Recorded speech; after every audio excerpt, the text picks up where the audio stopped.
నా పేరు అరవింద్. నేను 8వ తరగతి చదువుతున్న విద్యార్థిని. నేను మూగజీవుల పట్ల దయతో ఉండాలి అనే అంశం మీద చెప్పబోతున్నాను. మూగజీవులపై మనం దయ చూపించాలి. మూగజీవులను హింసించకూడదు. మూగజీవులను మనం రాళ్లతో కానీ పటాసులు పేల్చి వాటిపై వేయకూడదు.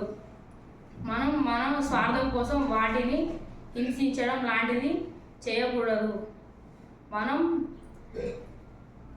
మన స్వార్థం కోసం వాటిని ఎప్పుడు హాని చేయకూడదు. అవి మనపై విశ్వాసంతో కలిగి ఉంటుంది. అవి మనపై ఆధారపడుతుంది. మూగ జీవుల పట్ల దయ కలిగి ఉండాలి. మూగజీవులను ప్రేమగా చూడండి. మూగజీవులను రక్షించండి. భూత దయ కలిగి ఉండాలి.